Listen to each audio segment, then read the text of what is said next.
right, good afternoon, everyone. We are resuming City Council's review of the Mayor's FY25 proposed budget, and we are kicking off the afternoon session with Aviation. And Mr. Biadari, introduce us to your team and take it away. It'll go without saying that I know you're going to miss these budget hearings in the future. Good afternoon, Mr. Chair. Good afternoon, Council Member. I'm going to go through a couple of slides, and then we're going to get to the team member, where each of them will spend a minute or so introducing themselves and telling you a little bit about them.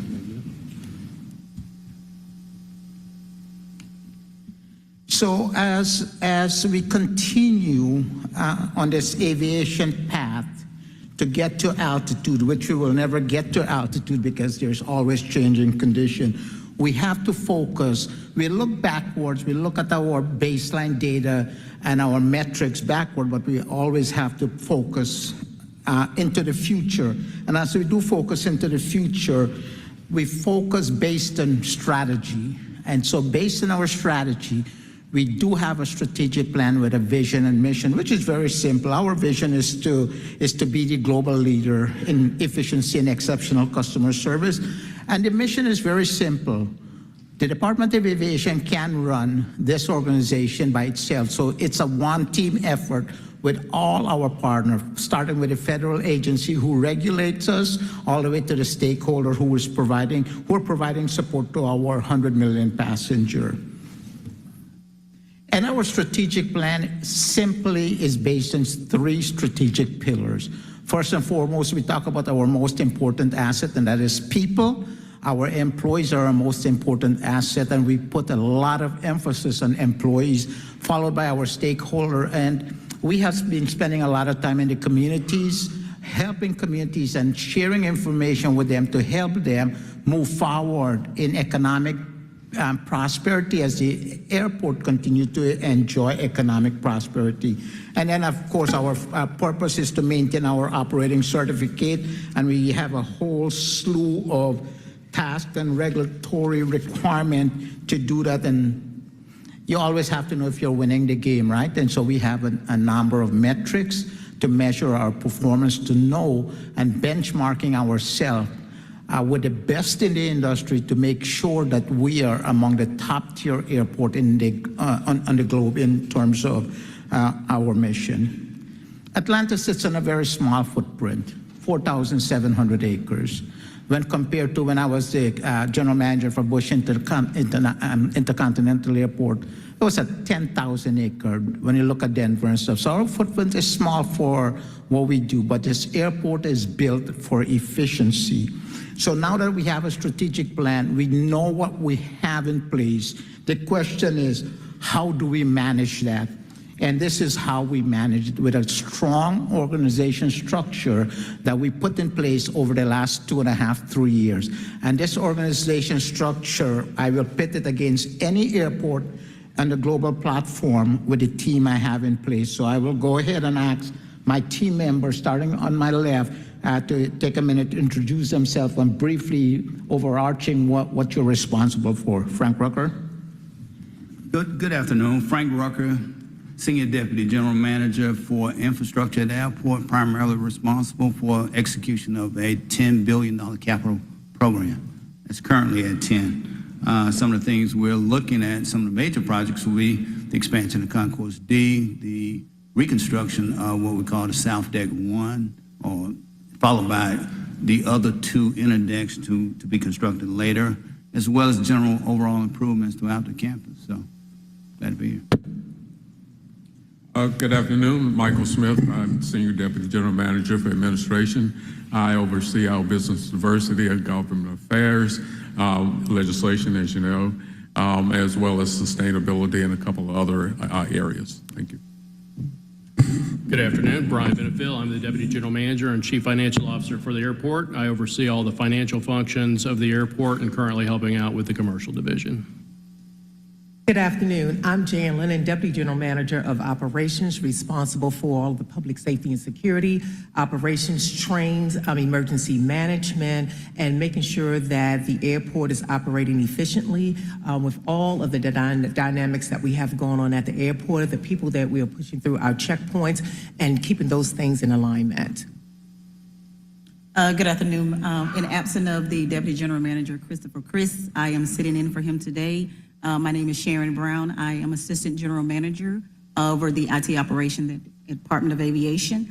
We are responsible for application development as well as application services, infrastructure, cybersecurity, and EPMO governance and data management. Thank you, team. So Chris, our Chief Technology Officer, has been with us for about 2 months. It's a new business unit that we have built and put in place under the 6th pillar. And of the 6th pillar, you have the opportunity to meet 5. The 6th is commercial, and we're actively recruiting to fill the Chief Commercial Officer position here. So that recruitment is ongoing. And so we know what we have in place. We know how we're going to run what we have in place. So what's the reason for all of this? As I mentioned earlier in my opening remarks, is we always have to project into the future. We learn from the past, but we always have to look what's ahead of us. So late last year, we went through this exercise to do a 10-year look-ahead visualization of what is coming down for the city of Atlanta and for our airport. And in the next 10 years, our airport will move over a billion passengers through its system. We expect to see maybe 1.2 billion in the next 10 years. And that 10 years clock started on January the 1st of this year. Through December the 31st of 2023. We will spend somewhere between $7 and $8 billion in capital improvement to continue to renew and replace aging infrastructure and also build for capacity, customer service. And we will handle over 8 million flight operations over the next 10 years. And then we have a suite of stewardship, financial stewardship, environmental stewardship, technology stewardship, and so on, that we will be taking care of. And when you look at Atlanta Airport, just 100 years ago, we had a 2.5-acre dirt racetrack.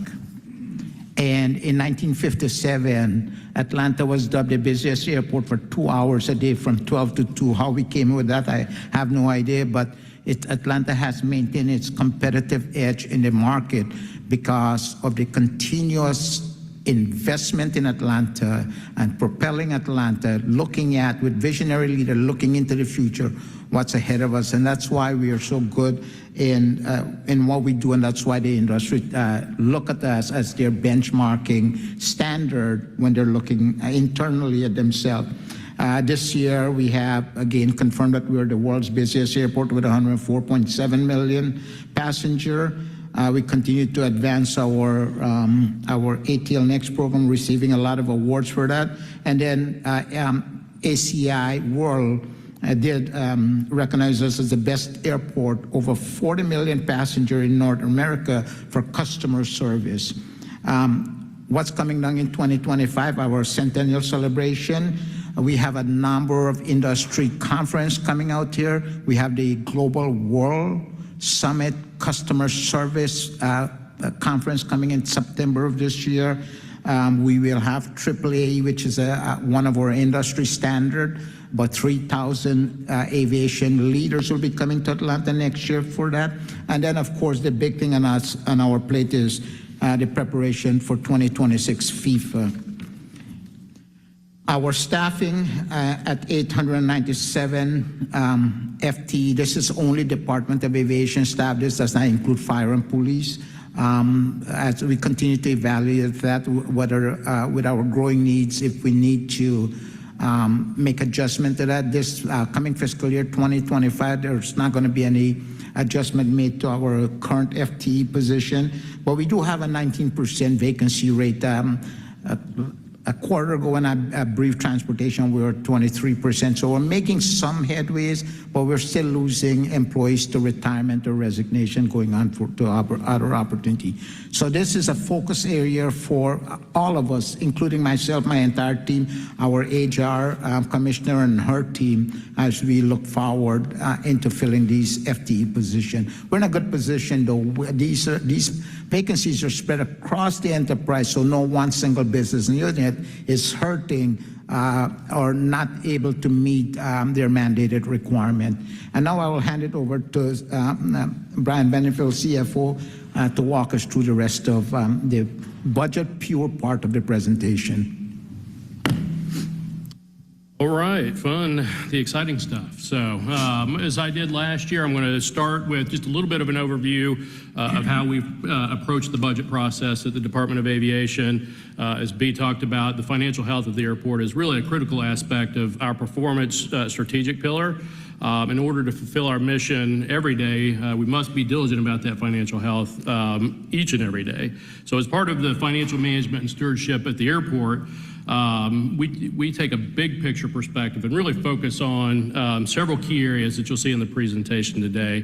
One of those is we do show our revenues, all revenues. We look at all expenses, including the expenses that hit the Department of Aviation, from the fire department, the police department, and all the other supporting agencies, such as the executive offices, AIM, law, finance, procurement, human resources, ethics, audit, and OIG, and we also have some indirect charges as well. We don't have much in this particular slide deck about the ATL Next program. You guys see that at the Transportation Committee pretty regularly, and then the key financial metrics. Some of the key financial metrics that we look at the airport are our net reserve, or we call it R&E rollover. This is really just the amount that we roll over from the operating fund into the extension fund for future development of the airport. Debt service coverage, this really just measures our ability to pay our debt. We look at the general airport revenue bond debt service and the passenger facility charge hybrid bond debt service. And another one that the airlines used to be heavily focused on, they're still concerned about it, but probably not as much as in the past, is cost per enplane passenger. And this really just measures the cost to airlines to operate at our airport on an enplane passenger basis. These metrics are really high-level indicators of where we are financially healthy, or whether we're not. We are. I will say we are. They are also used by external stakeholders, including but not limited to investors, financial institutions, rating agencies, airlines, and all the other key stakeholders that really look at the airport and interact with us on a regular basis. So as we kind of think about our operating budget and our general approach to forecasting and budgeting, we review and develop projections based on historical trends. And through COVID, that got very challenging. I think I talked about that a little bit last year. We're starting to stabilize now. We're in our second, what I would call post-COVID budget. I have a great team that does great work, and they keep us on tab with the projections. So that makes it easier. We also monitor our budget on a monthly basis internally. We review all budgets with the executive team on a quarterly basis. Revenue-wise, we take a very conservative approach. I think you probably heard us say that many years in a row. There is one exception. In fiscal year 24, we were probably a little more aggressive on the parking side, and you'll see that when we get to the numbers. We've adjusted backwards this year, so sometimes that happens. On the expense side, the one thing that we have to do is look at the whole picture, because the metrics that I'm talking about don't really focus on just the Department of Aviation. They focus on everything that hits the operating fund for that year. So I'll go ahead and get started on the first slide that I have up. Make sure it's there, yes, which is the enplane passenger projection slide. So pretty much, the budget is based on what we look at from an enplane passenger perspective. They'll drive both the revenue projections and how we allocate resources on an expense basis. The fiscal year 25 enplane passenger projections are really based on half of fiscal year 24 actual and half of the fiscal year 24 projections. That's just where we're at in the year when we put these together. Total projected enplanements for this fiscal year is 56.7 million. That compares to 54.5 in 2019, what we would consider our pre-COVID year. And we're looking at about 113.4 million passengers, total passengers on a fiscal year basis. So we'll go ahead and go to the next slide. As our general manager always likes to hear, the bottom line up front. So we're going to start with the bottom line up front. The budgeted revenues are $763.6 million. That's as high as we've ever had from a revenue perspective. However, total budgeted expenses are $448.5 million, also as high as they've ever been. And we look at the expenses as a percentage of total revenues, and that number is creeping up a little bit. So we always have to be cognizant of that as we're putting our budget together. The general airport revenue bond debt service, which is impacted on the operating revenue side, is $150.3 million, which leaves us a budgeted net reserve this year of $164.8 million, or $9 million if you want to round that up. We typically try to target between 150 to 170 in this range. That target probably will get a little bit higher as we go into the future, but right now we're right where we want to be on that particular number as well. So, and again, this number is really, really important for us. It's allows us to reinvest in areas of the airport that the airlines are not directly paying for through the terminal rents and landing fees. A perfect example of that would be the parking program that we're on. We have about a 10-year parking program. All of those projects are paid for out of the renewal and extension. So we're going to move on to the really exciting stuff. Hopefully people can read that one. It's always, I know it looks a little detailed, but we have to put, this is actually a pretty summary number for the Department of Aviation. I'm going to talk about a couple of things here, and I'm not going to get into a lot of details. So if you guys have questions on this particular slide, please let me know about this. But this one, again, gives a full picture of the Department of Aviation from a revenue and an expense standpoint. I mentioned it already, but fiscal year 24 would be our second, what I would consider post-COVID full budget. Would say probably the only thing that you'll see that's still COVID impacted in this particular layout is fiscal year 23. There are some impacts from credits that we gave to the airlines through the landing fees and terminal rents. Those have been brought back to full charges for fiscal year 24 and for fiscal year 25. We already talked about the total operating revenue number. It's a $67.6 million increase over the budget last year, and it's also an $85.5 million increase over the projected amount. Projected is actually, on a revenue perspective, is about $18 million less than what we budgeted, and a large portion of that is the parking that I talked about. Again, we were a little aggressive on our projections. We've dialed those back this year. And then a little bit of that is also in the concessions credits. We had some one-time credits that were given this year that are impacting the reduction there as well. Just some high-level increase drivers related to revenue, in particular with the terminal rents. As we continue to build new facilities for the airports, we put those in the rates and charges airline, so there's operating expense associated with that, but also debt service that rolls into the rates and charges. So you'll see a pretty big increase as it relates to terminal rentals in particular, and that's what the driver is there. Landing fees and terminal rents are really the two big drivers of what goes into an airline rates and charges from our airport. The fiscal year 23 cost per enplaned passenger number was about $5.22. Again, that was still a little impacted by some of the credits we gave through the rates and charges, but if you look at fiscal year 24 and 25, that CPE number is going to be at about $6.48 and $7.25. And then all the aeronautical revenue sources are really strong this year. I know the commercial team's been working very strong on the concessions and on the parking and other sources, so those are pushing along very well, and I talked about that. So those are the big things. I think that, let's see if there was anything else I wanted to mention on the revenue side. I think that's it. If you guys have questions, we'll certainly address those.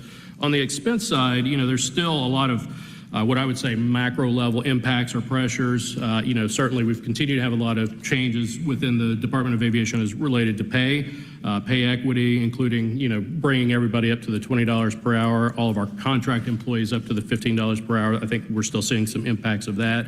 Inflation, unfortunately, is still having some impact on the budget. And maybe a little bit more than some. Salary pressures as new hires come in, and retention also putting pressure on the salary numbers. And really, the facilities at the airport are growing, so that's going to naturally increase your costs from an O&M perspective. And then certain scope and services, customer service is a good example of that, the contract where we're continuing to meet the customer's needs. So I kind of talked about the personnel there and the contract services, so I'm not going to spend a lot of detail in there, but I'll certainly answer any questions you may have on that. Supplies are up a little bit over last year, 3.3 million, and that's kind of spread across multiple different categories. We're keeping interfund, interdepartmental charges relatively flat this year, and then other costs are actually decreasing, and that's really a reduction in some of the property taxes on some of the properties. So I'm going to see if there's any questions on this particular slide before I move on. Or you want me to wait till the end to take your question? All right, that's fine. So we'll roll on to the next one. I'll be pretty quick on the next two. Debt service coverage, again, we talked about this at the beginning. Very important metric for us. We're just looking at fiscal year 23 actual, fiscal year 24 projection, and fiscal year 25 proposed budget. Fiscal year 23 actual, I don't know if you remember this from last year, but we basically paid all of our debt service with COVID relief grant funds, so it's showing as not applicable because it calculates as an infinite number. But for projected number for fiscal year 24, our debt service coverage is at 216, proposed budget's at 210. Historically, pre-COVID, we ranged anywhere from about 1.78 to about 2.13, so we're in the target range of where we need to be. Over time, that will, have a tendency to really regress to 1.5, but I think we're going to be in pretty good shape on this metric for quite some time. And then lastly, I forgot. Go ahead. I just want to make a note on the 1.5. The 1.5 is an internal self-imposed debt service coverage requirement. Our mandated is 1.2 for our bond coverage. So we just want to have that cushion to maintain our financial stewardship as we go forward. Yes, thank you for that. And then the last page is one that we inevitably put in here. It's just really just a reference for City Council to have, and it references the page numbers for each of the individual department budgets that roll up into our kind of holistic view. So I'm not going to spend any time here. I just wanted to point that out. So, and then I think that is it.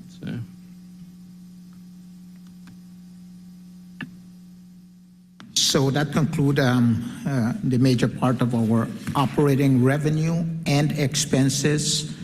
Capital expenses, that will be briefed to transportation at another date. And so the team is open up for any questions that you may have. Yeah, I'm always reminded that the way you slice and dice and present the numbers is always a little bit different.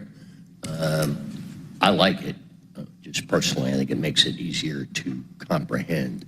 I'll start off with a couple questions. I'm looking at your overtime line, which is expected to increase.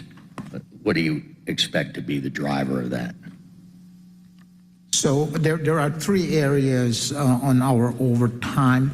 The two big drivers are our overtime for police and fire, and then our maintenance team. We are federal mandate, and we have to, if the rules said the grass have to be 2 inches long or tall, we have to make sure it's done. And if we don't have the personnel, or they can't get it all done because of maybe a few vacancies here and there, we use overtime to do some of those mandated requirements. The same with our fire and police department because of the vacancies. So the overtime offset the actually FT budgeted amount for those vacancies we have. And then your other cost line has gone up and down significantly over the last couple of years. Could you just remind us as to what that line entails? Yeah, there's just a number of different things that roll up into that line: security badges, and just various miscellaneous costs. And I'll have to dig out. I can give you a schedule if you want it. Certain things that are also included in there. Well, that's the primary thing. It's just the charges that we have for security. We actually have some timber fees that we get from some of the land at Paulding and Dawson. And those fluctuate from year to year. So you're all, I think, historically and looking forward, you're always going to see some fluctuation, but they're usually within in the range of about $5 to $8 million. Then I note that in your metrics section, your cargo tonnage has been declining over the last several years. What accounts for that trend? You want to take that? Yeah, so cargo, well, one of the things that we saw was a pretty significant increase in cargo tonnage through COVID as people really are starting to order things and bring them to the house. So I think we're starting to see that reverse trend in a multi-year phase. Started, I think, a lot last year, and we're continuing to see that trend this year. So I would say that's probably still the biggest driver on that front. Okay. Mr. Wong. I'm doing my part to try and keep that cargo number high, considering. Me too. No, I appreciate the presentation. I'm going to go back to the expenditures, and you may have said this in giving us context, but the increase in staffing levels and projections, broad stroke it for me, like what types of staff are we adding, or is it just kind of, I know that a lot of departments we've been seeing essentially just a true up to where we actually were or should be with filling vacant positions and all that. So is it just part of the growth? You're going to have to add certain number of X, Y, and Z type category of staff, or is it something else? So over the last several years, as we continue to add scope to the airport requirement and changing condition, federal mandates and so on and so forth, we use some of it contract forces and some of it we use overtime. And so as we did the decomposition of the organization 3 years ago and start looking at the redesign, the question that we had was we have to hold our destiny in our hands and not allow it to be for someone else. And so we look at, we have issue with traffic management. We onboard about 100 people just to manage traffic at the airport on both fronts of the airport international. And so that's what we did is we look at every element within the organization to make sure we right-size the element. Are we at the perfect state? No, but we're in a good position. No, I appreciate that answer, because that's what I was hoping to hear, is that it's a very intentional strategic move to shift from contract personnel and overtime into permanent positions so that control your own destiny, product and output. The vacancies piece, if you're reading tea leaves, any trends in there in terms of category type, reasons? Is it compensation? Is it what can you tell us about that? So there's two elements to that, right?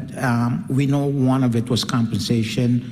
Mayor Dickens his administration undertook an extensive study, and this study is ongoing on compensation, so we will address that gap. The other thing is the shortage in the market of certain specialized, especially engineers, planners, and so on and so forth, that there's such a great demand for those positions in the entire industry because of the infusion of infrastructure money in all sector of the economy, and not only in our economy, but a global economy. And so we're losing a lot of people to companies that are doing business overseas.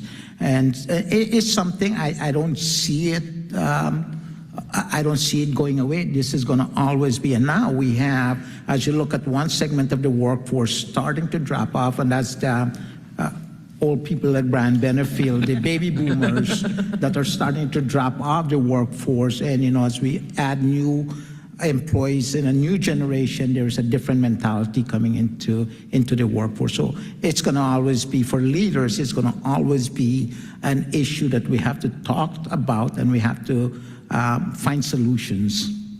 And when we're competing, are we competing just with transportation industry in general locally, or are we competing with other airports? I'm not really, I don't have any familiarity with kind of airport. So if you're competing for an engineer, right, you're comparing with the private sector, with the business community, with an international stage, and also locally here, and then nationally with other airports competing for that same one classification. So it's both. It's just because you're in the airport industry doesn't mean that you can only look for airport type jobs. Correct, because we do a lot of civil work, right? And GDOT does a lot of civil work, and everybody else across the nation does a lot of civil work. So that one person could be competing through a variety of different organizations. Well, I appreciate the budget presentation. I mean, when we talk about competing and retaining great people, I'd be remiss if I didn't take this opportunity to thank you for your service. I've really enjoyed working with you over the last 2.5 years. Been very honest up front and forthright with information and context, even when it was stuff that we might not necessarily want to hear, but you thought it was important for us to have in order so that we could make the best decisions possible for the airport as well as the city. You will be missed. not just by me, but I know a lot of folks up here, as well as in the city. You've made Hartsfield kind of continue to be an exemplary operation. And I especially appreciate that there's, unlike my first time on council, it just feels like there's not been a lot of controversy, a lot of issues or challenges or things that we've gotten caught in the middle of, and it's because of leadership and your integrity and ethics and the way you approach your work, but in how you infuse that into your team as well. So I wanted to at least take this opportunity to thank you. Thank you, Councilmember Juan. Those are meaningful words, and I truly and deeply appreciate it. But as you know, Mayor Dickens talked about integrity, and if you look at our core value, we support, and it's part of our DNA, integrity. But more importantly, for the city of Atlanta and for the airport is credibility. And this airport has credibility because of this leadership, because of our mayor and his administration. We have credibility on a global platform, not only a local platform. So it means a lot. And so thank you very much. I truly appreciate that. Well, I would say it's one thing to talk the talk, but you walk the walk. And in my mind, again, it flows from leadership. And I appreciate what you have instilled in your team. Wish you the best in everything else that you do from now on. Thank you. Others? Well, it's a testament to the tightness and rightness of y'all's presenting abilities that once again, when you're done, we have one or two questions about a couple things we don't understand, but we never quibble with. I want to give a shout out to the power behind the power, Ms. Williams over there. Absolutely. Who, as always, has your back. You know, we're so proud. When I travel around and I go through these other airports that are undergoing huge, major renovations, I say to myself, look at those suckers. They're trying to be just like, they're chasing us. They're chasing us. Thank you for your service. Thank you for your prior service as a member of our Uniformed Armed Services. Madam General Manager-elect, we look forward to working with you. And with that, we'll let y'all get back to running the world's best airport. Thank you. Thank you very much.